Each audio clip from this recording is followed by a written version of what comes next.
Bueno, ¿me recuerda alguien en qué versículo nos quedamos? ¿El 28? 18. Ok.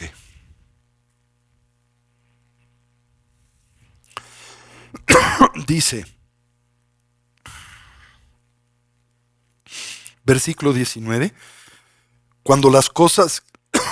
¿Sí es el 19? El 18.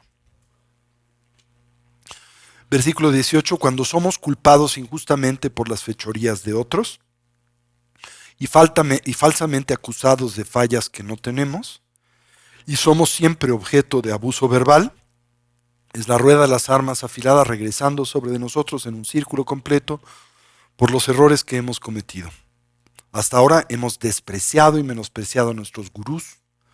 De ahora en adelante nunca acusemos a otros falsamente y démosles total crédito por las virtudes que poseen. Bueno, de nueva vez, recuerden que uno de los objetivos centrales de este clásico de la literatura espiritual india, La rueda de las armas afiladas, es tratar de dilucidar la naturaleza del principio de la causalidad moral, el karma. Recuerden que el mismo se concentra en explorar la condición por la que opera la actividad contaminada que los seres sensibles, a través de 3 diversos portales, desplegamos en el mundo de la experiencia. Esto es la mente, palabra y cuerpo. Actividades contaminadas primariamente, ¿por qué? Por la estructura elemental o primaria de la aflictividad, que es la cognición dualista. Y su natural consecuencia, la que siempre acompaña a dicha cognición, que es lo que filosóficamente señalamos con este término un poco exótico, que es el de la reificación. Y recuerden que lo que queremos decir por reificación es esa tendencia que emana de este tipo de cognición tergiversada para congelar todo aquello con lo que interactuamos perceptual o cognitivamente, y aportar y dotar a ello una condición y sentido de realidad objetiva.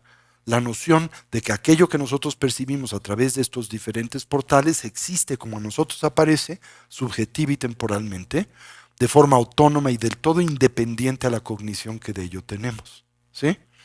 Así, en buena medida, es como percibimos a nuestro entorno, como también esta es la manera en que nosotros construimos nuestro sentido de identidad personal. ¿Sí?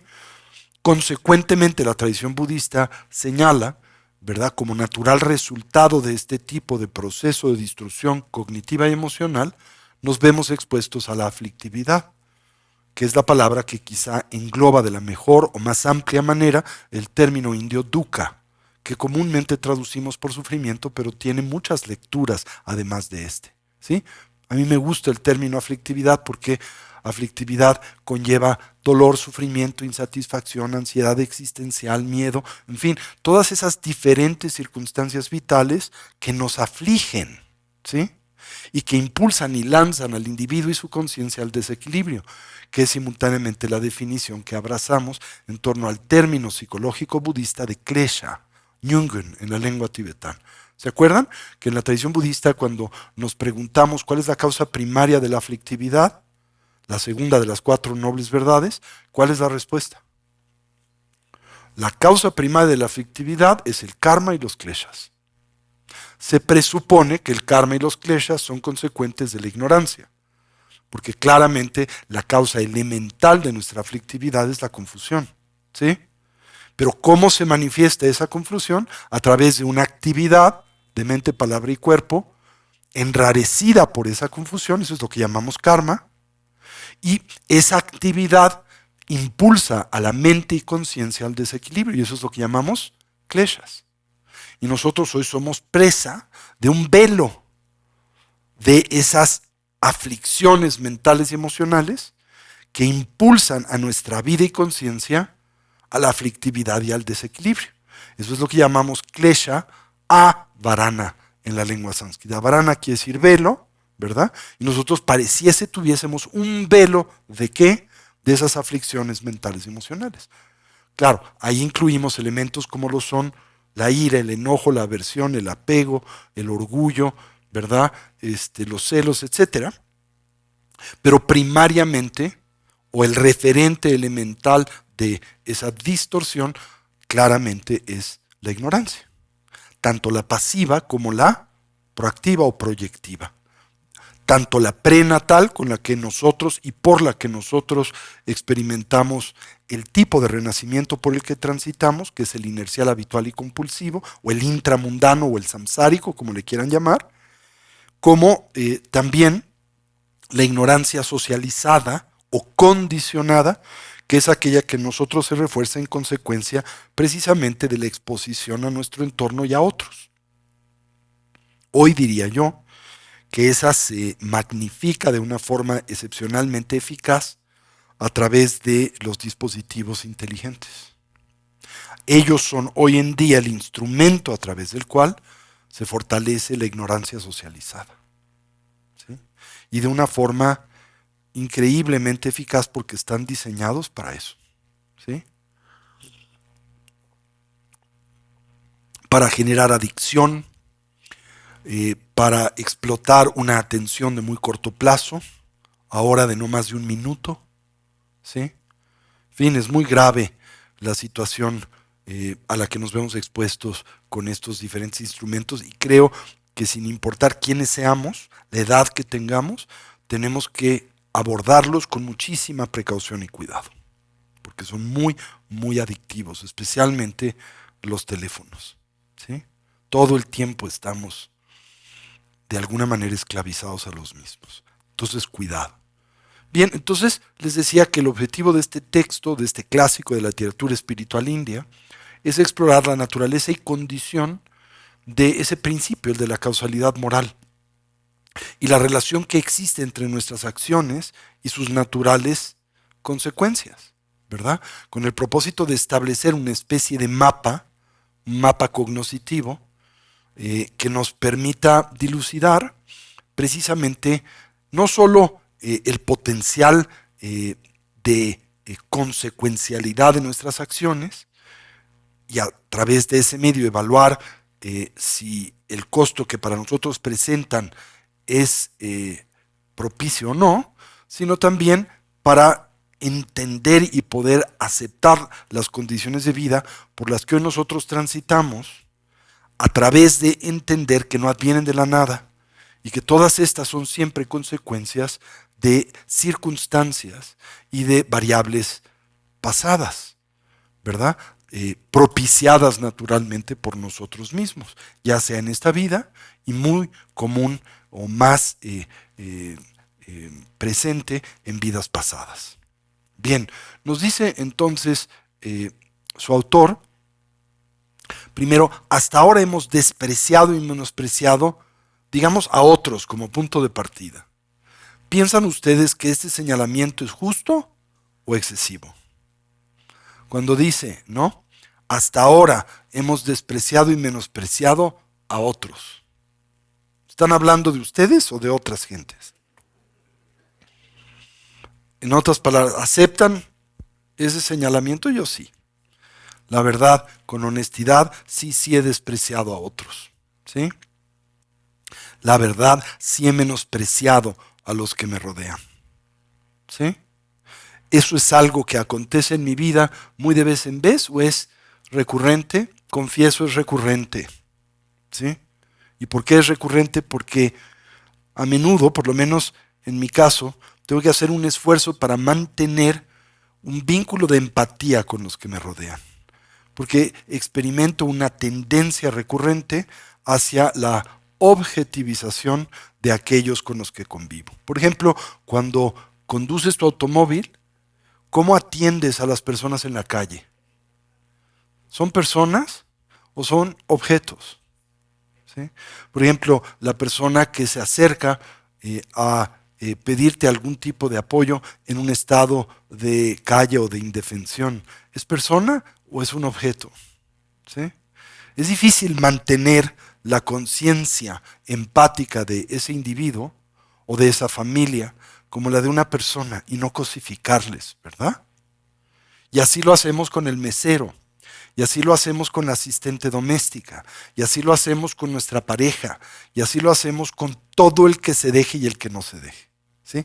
Así que cuando el autor nos habla acerca de esta tendencia, pues con toda honestidad tengo que aceptar es una que señala un defecto, una deficiencia en mi vida y personalidad. Sí, mea culpa, tiendo a despreciar y a menospreciar a los que me rodean.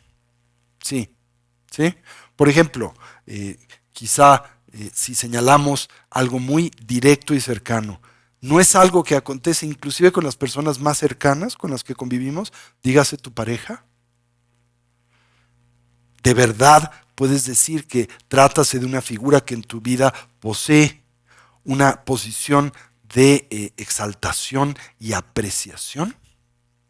O por momentos quizá la tiene, pero en otros también no tendemos a tomarle o tomarla por dado y por tanto a despreciar y menospreciarla. Mea culpa, también confieso, sí. Híjole, me da mucha pena, pero sí, es cierto. Si me soy del todo sincero y si pretendo vincularme al sendero con honestidad, tengo que partir de este reconocimiento. No puedo ignorarlo. ¿Sí?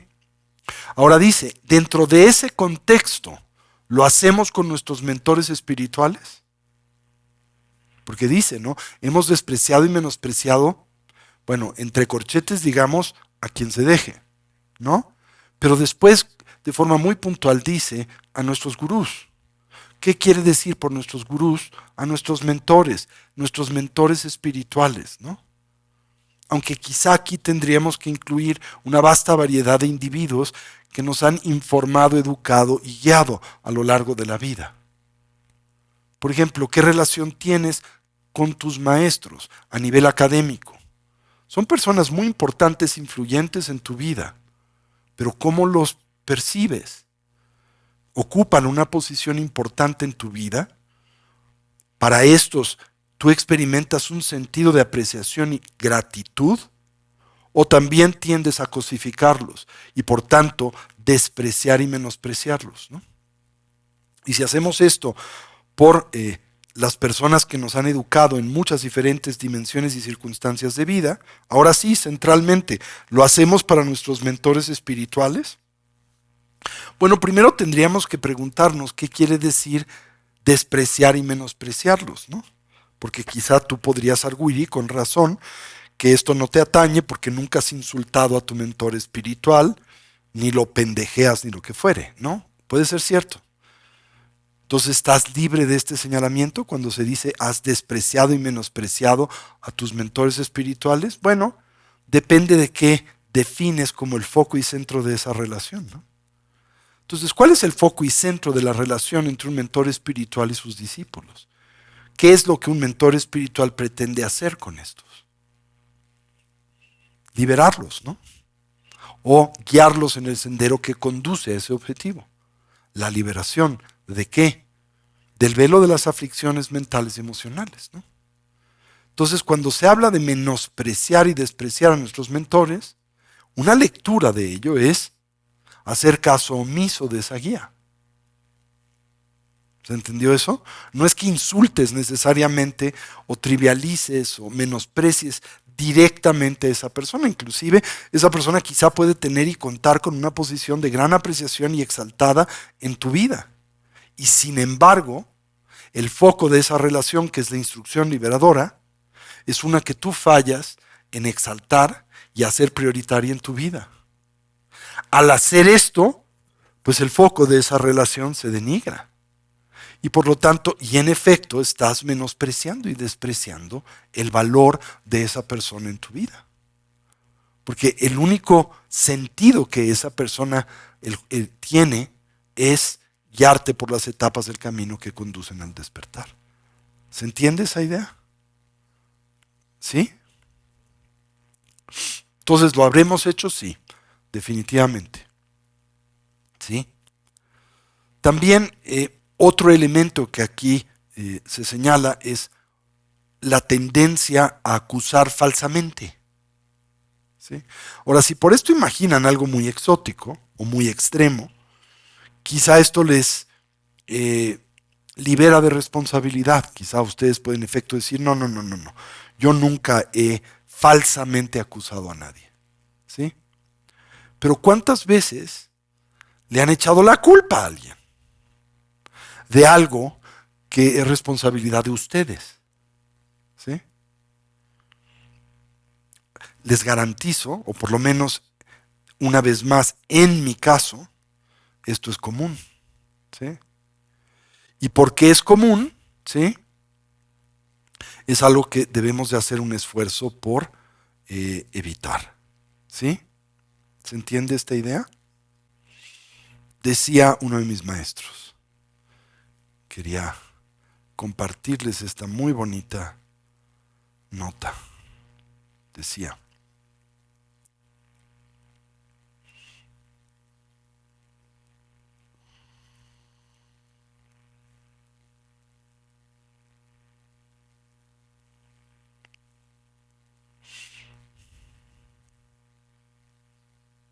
decía, para mí el mundo es extraño, porque es estupendo, porque es azorante, porque es misterioso, porque es insondable.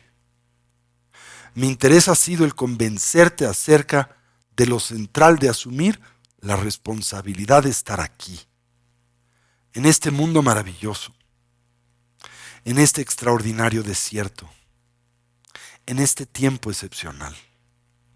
Deseo convencerte acerca de que debes de aprender a hacer de cada momento uno significativo, ya que estarás aquí tan solo por un breve tiempo, de hecho demasiado fugaz para atestiguar la totalidad de sus maravillas.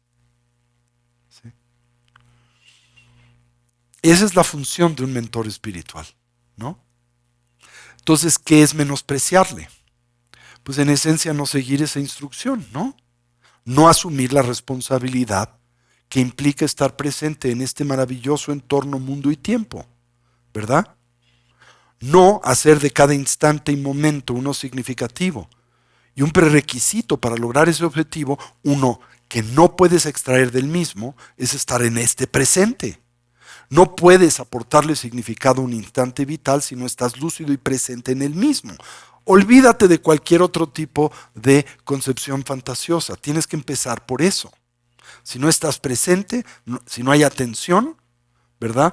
No puedes dotar a ese instante de un significado transformador, porque simple y sencillamente lo vas a tomar por dado, lo vas a menospreciar, como dice el autor de nuestro texto, ¿no? Y si piensas que vas a estar en este mundo mucho tiempo, ¿sí? Y de nuevo aquí, entre todos nosotros, en realidad, ¿quién no piensa así? Todos tenemos esa idea de que vamos a estar aquí mucho tiempo, ¿no? Mi maestro decía, y con mucha razón, que en el mundo existen dos grandes categorías o clubs de individuos y personas. Decía él, el club de los que se saben mortales y el club de los que se conciben inmortales. Y me preguntaba, decía doctor Pesadilla, ¿a cuál de esas agrupaciones concibes pertenecer?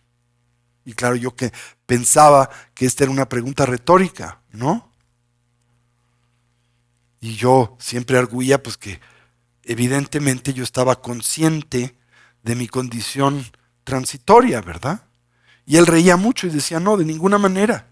Yo te concibo como un miembro honorario del club de los inmortales, ¿verdad? Y añadía como justificante de ello, cuando yo reclamaba su señalamiento, ¿verdad? Y le concebía injusto o inapropiado, decía, solo así puedo comprender la cantidad de pendejadas que has hecho en tu vida. Él decía, la única manera de comprenderte, la única, es si vas a vivir para siempre.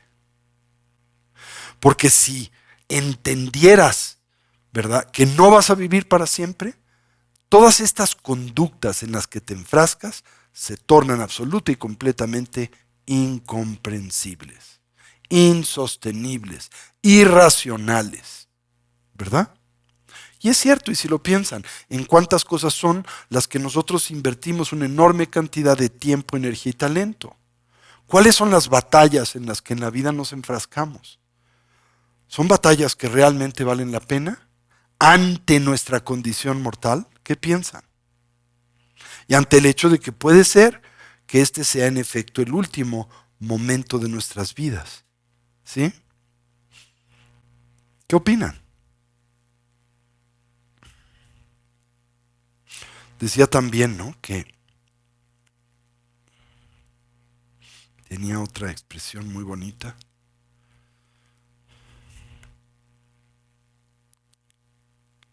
Decía,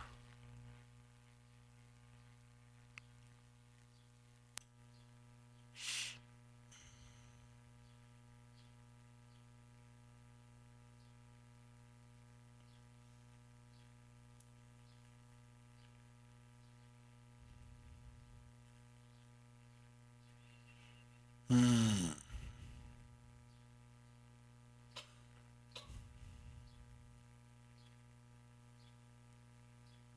decía, en un mundo, lo parafraseo, decía él, en un mundo en donde la muerte es el cazador, mi amigo, no hay tiempo para dudas, ni hay tiempo para remordimientos. Tan solo hay tiempo para decisiones. Fíjense qué expresión tan profunda. En un mundo en donde la muerte es cazadora. ¿Tienen la metáfora? La muerte como un agente activo que va en pos de todos nosotros. ¿Sí? Es cazadora. Decía, ten presente que no hay tiempo ante esa circunstancia, ni para dudas, ni para arrepentimientos. Solo hay tiempo para tomar decisiones.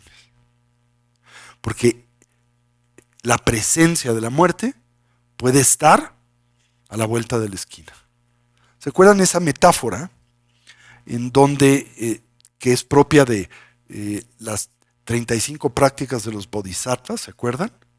En donde se habla de cómo Yamantaka, el señor de los muertos, emprende su travesía, el encuentro que pretende con nosotros tener desde el instante en que nosotros nacemos, ¿no? Se dice que en el momento en que naces, ya en ese instante, es como si llegase al cuartel general del Señor de los Muertos un memorándum que dice, ¿no?, ya tienes una cita con esta persona programada para tal fecha, ¿verdad? Y el problema, siempre pienso yo, es que a diferencia del mundo contemporáneo en donde tenemos tantos instrumentos tecnológicos, como aquellos que nos permiten geolocalizar a todo mundo y saber exactamente dónde se encuentran, ¿verdad? Hasta el que te trae la comida del restaurante en el Rappi, puedes ver exactamente dónde está, a dónde va el que te va a traer la pizza. Pues Yama es un ser preindustrial. Entonces, no tiene teléfono celular, no hay cómo geolocalizarlo, nadie entre nosotros tiene más remota idea de dónde chingados está. Así como puede estar muy lejos y tardarse todavía mucho tiempo en llegar a tu vida, puede ya estarte esperando en la acera de enfrente. Y acuérdense cuando reflexionamos en torno, por ejemplo, a la meditación de las 3 raíces, los 9 razonamientos y las 3 conclusiones, esa práctica muy popular de la tradición de las etapas del camino al despertar, con la que se pretende generar el espíritu y la emergencia, y también prepararnos para la muerte. Ahí se dice que ante la inminencia de la muerte te encuentras muy desprotegido. Y se dice por qué. Se dan muchos argumentos. Por ejemplo, se dice, la riqueza no te puede proteger. Porque no hay cómo sobornar a la muerte. La muerte no es mexicana. ¿Sí? Entonces es imposible sobornarla. ¿Sí? No toma mordida de nadie. ¿Sí? Y no importa el capital con el que cuentes.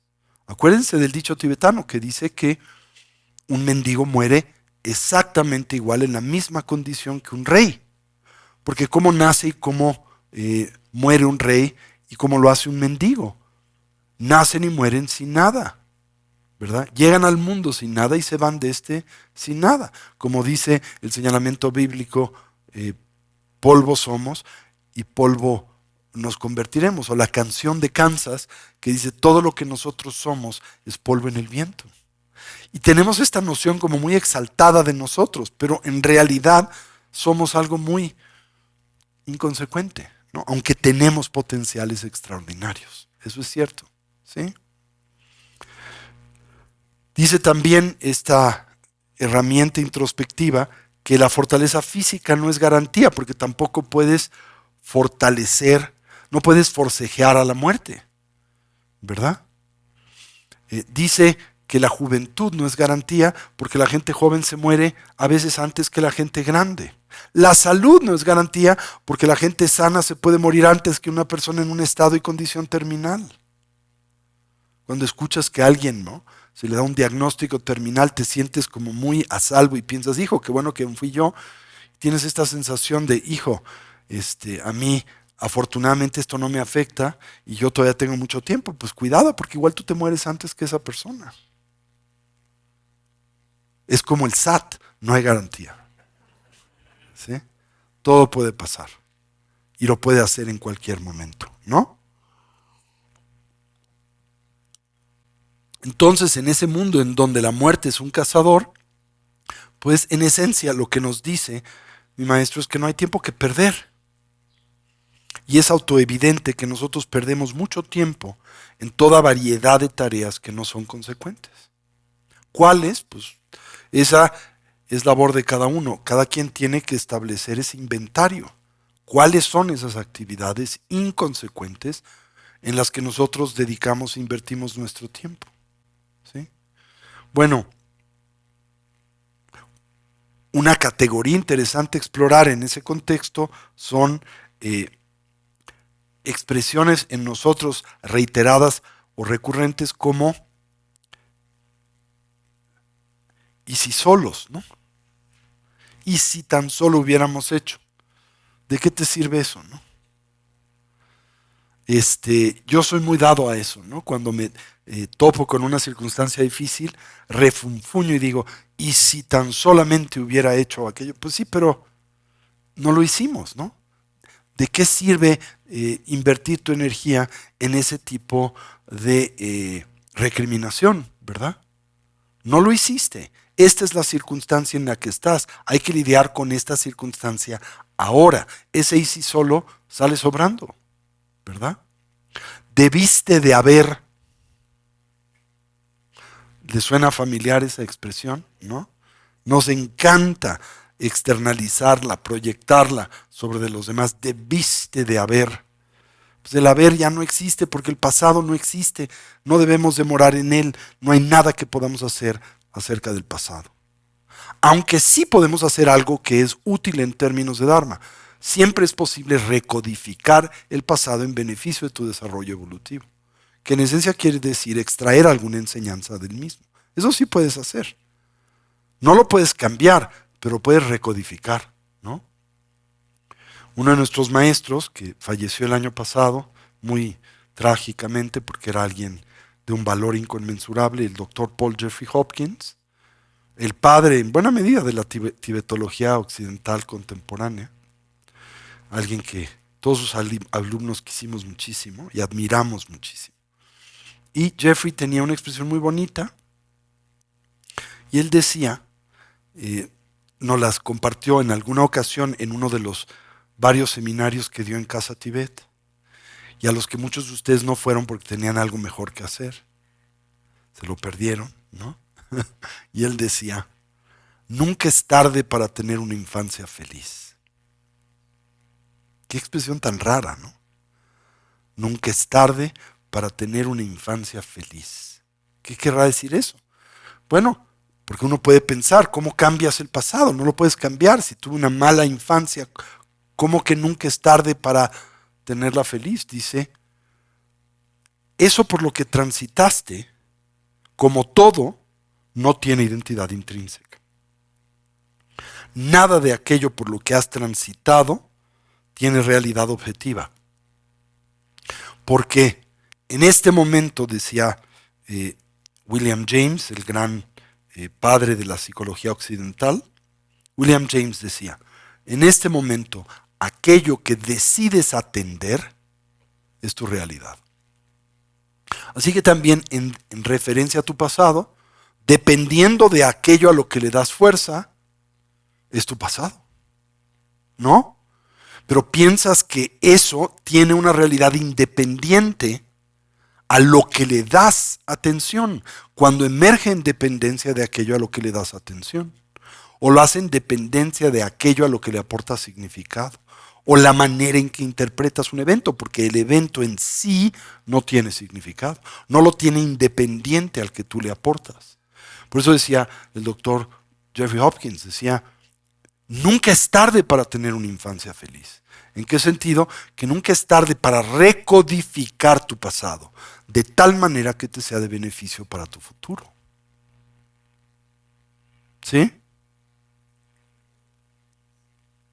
Cambia la lectura. ¿Sí? Aún el peor escenario puede ser muy favorable, ¿no?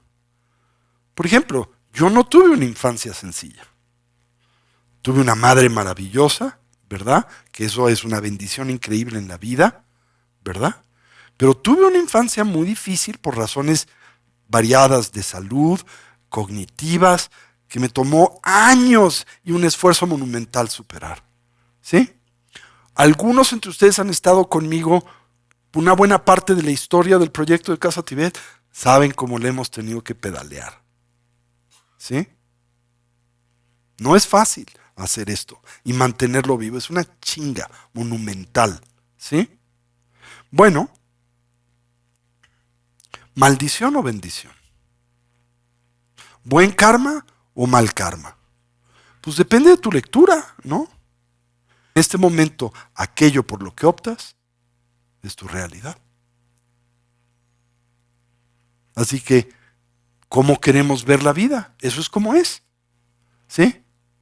Eres el agente de tu propia experiencia. No estás arrojado al mundo, y un mundo que en sí tiene significado, sino que estás construyendo el significado de tu vida, momento a momento. Entender esto es algo muy profundo. No es fácil. Y como tantas cosas en el Buda Dharma, podemos afirmar como una vida de disciplina. ¿Sí? ¿Se entiende esta idea? Entonces dice, de ahora en adelante, no acuses a otros falsamente, ¿verdad? Y dale crédito a los demás por sus virtudes. Además, piensen, este es el corazón de uno de los 4 pensamientos inconmensurables, ¿no? Que al mismo tiempo en nuestra tradición se contemplan y comprenden como el fundamento del sendero, especialmente de la tradición mahayana. ¿Sí?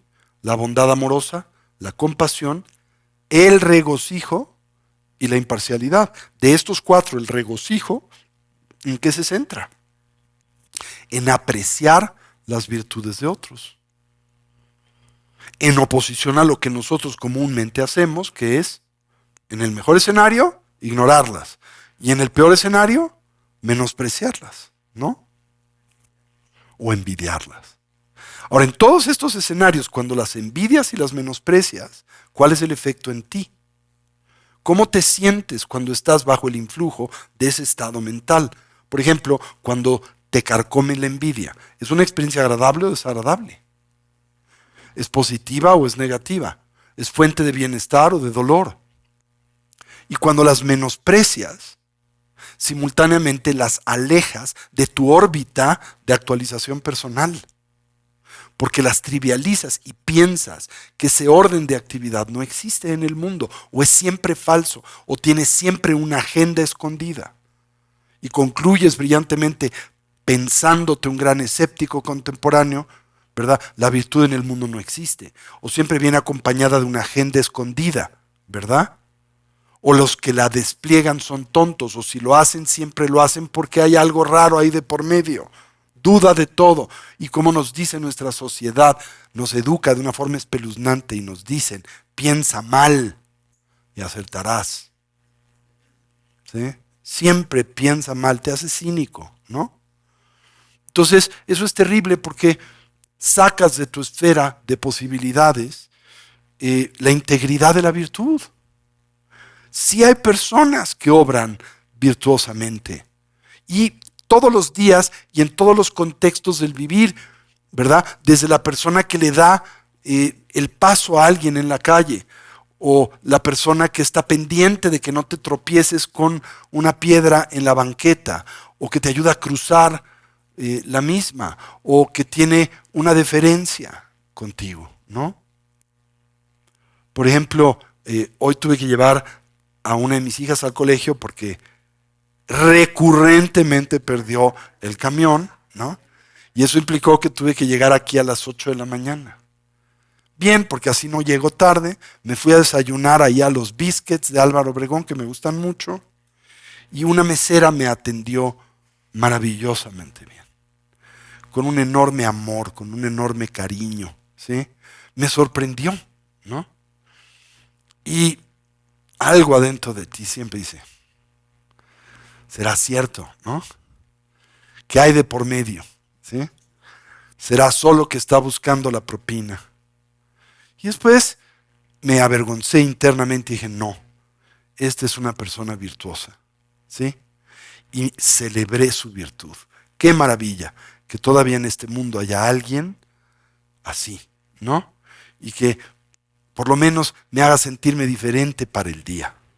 Así que le agradecí enormemente, no por la comida que me trajo, sino por las bondadosas palabras que me externó durante las 3 interacciones que tuvimos en el desayuno. Y cuando te regocijas de eso, lo integras a tu vida. Y al integrarlo a tu vida dices, yo también quiero aportar algo de esa naturaleza a los que me rodean. Yo también quiero ser bondadoso, ¿sí? Yo no tuve la oportunidad de conocerle, él murió antes de mi tiempo, ¿no? De estudiante. Fue también uno de los pioneros de los estudios budistas en los Estados Unidos, el doctor ay, se me fue su nombre. Richard Robinson, ¿no? Él fue el fundador del programa de doctorado en estudios budistas de la Universidad de Wisconsin, que fue uno de los primeros programas de su estilo, y si no me equivoco, creo que fue el primer doctorado en estudios budistas de Occidente, ¿sí? Ya no existe, ¿verdad? Cuando se jubiló Geshe Sopa, que fue uno de sus pilares, con los cambios burocráticos que ha habido en la Academia Americana, ese programa se diluyó en el programa de estudios asiáticos en la universidad, pero ya no es un programa formal de estudios budistas, ¿no? Que luchó mucho el doctor Robinson para formar, ¿no?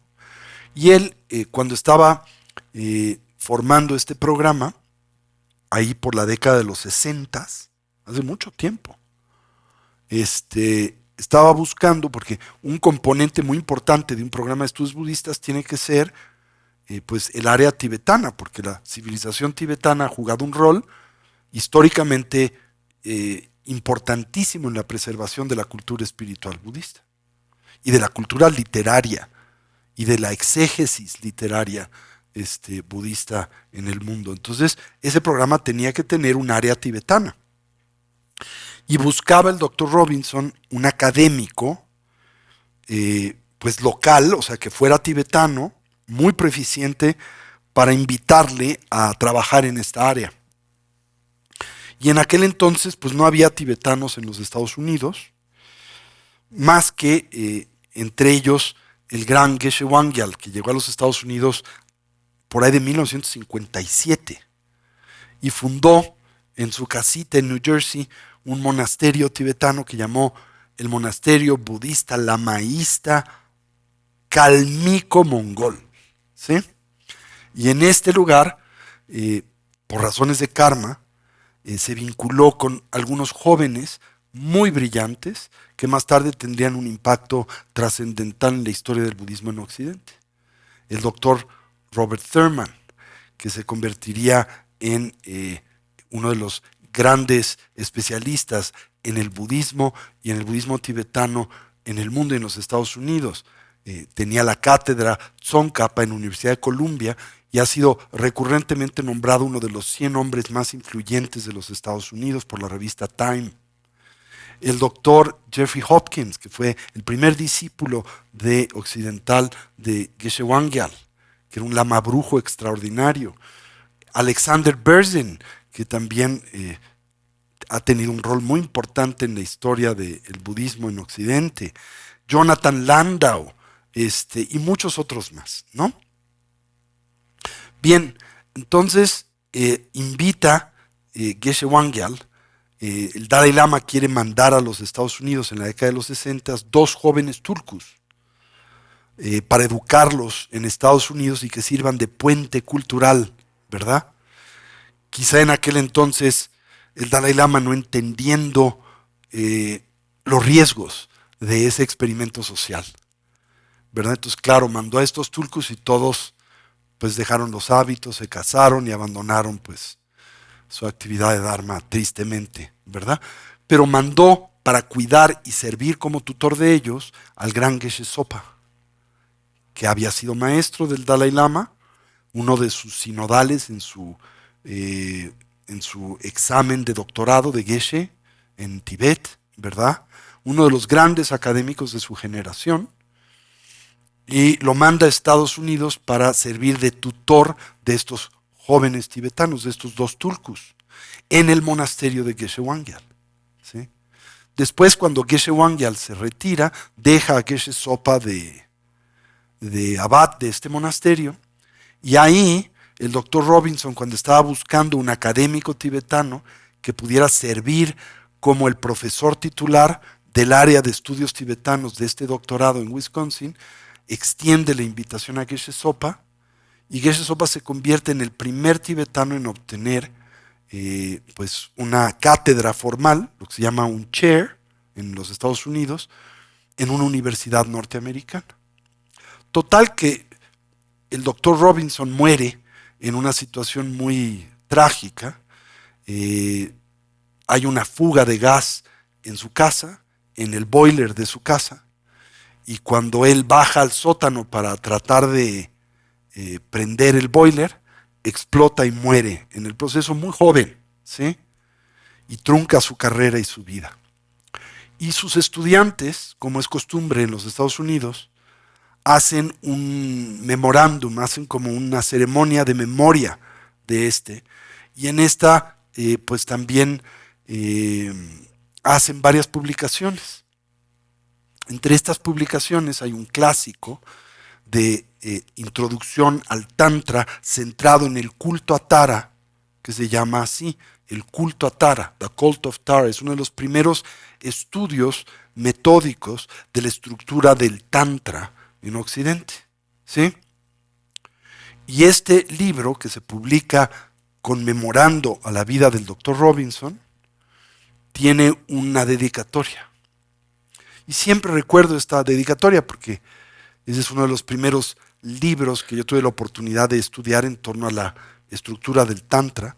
Me tomó muchos años entenderlo porque el Tantra es muy difícil de entender y requiere mucha madurez y son pocas las personas que lo pueden explicar en un lenguaje sencillo, ¿no? Tienes que entenderlo muy bien para hacer eso. Y este era un texto muy elaborado académicamente.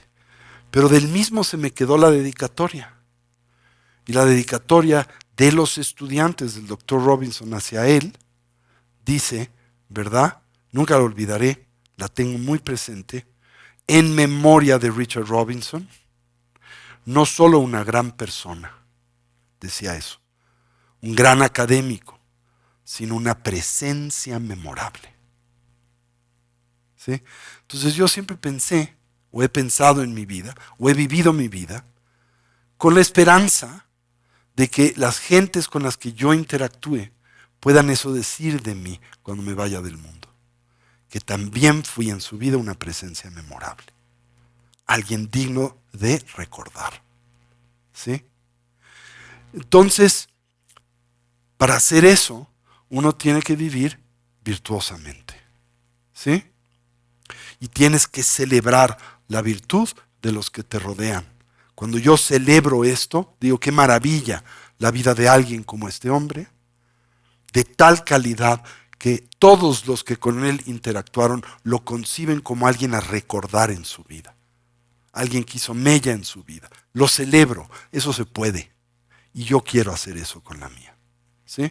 En oposición a siempre encontrarle un negrito al arroz. ¿Entienden ese opuesto? Siempre estás, ay no, pero, ¿no?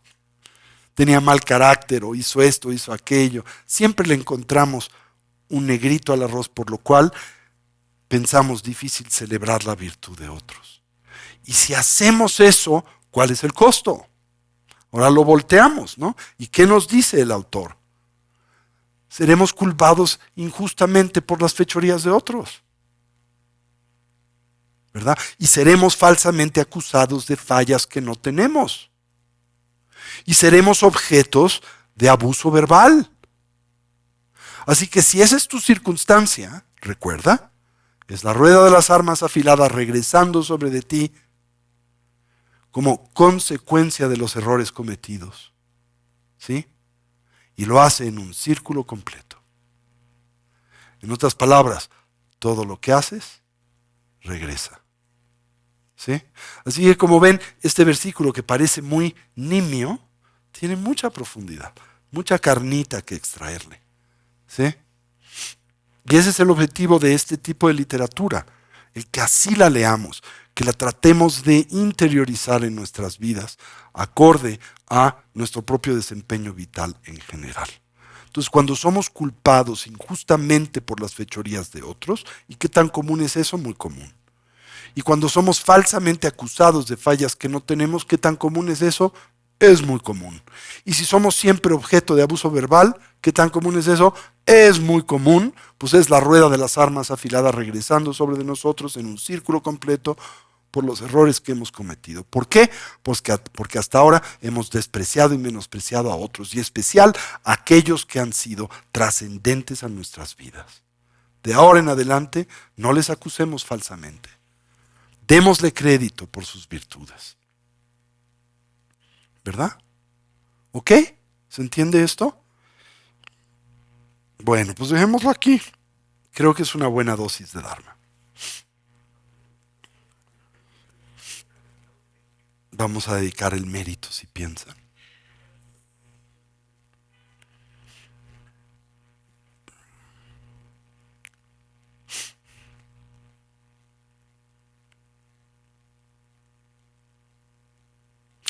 Entonces, si ven la Guerra de las Galaxias, escuchen a estos ositos dedicando el mérito también.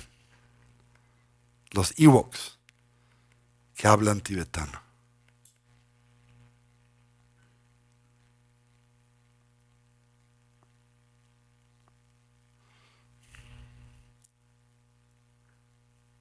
Especialmente recitan la plegaria del refugio y la generación de la bodhicitta y la de los 4 inconmensurables. Muy bien.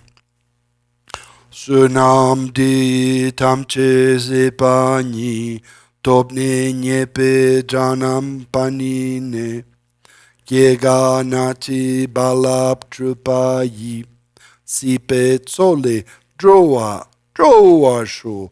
Que por este mérito, luego de alcanzar la omnisciencia y derrotar al enemigo, las negatividades, podamos liberar a todos los seres del océano de la existencia agitado por las olas tormentosas del nacimiento, la vejez, la enfermedad y la muerte. Chanchub sencho rinpoche, ma kye panam kye chuchi, kye pa nyampar mepar yang, kongne kongdu pelwar sho. Que la apreciada bodhicitta surja allí donde no lo ha hecho, y donde haya surgido que no se deteriore, sino que crezca cada vez más.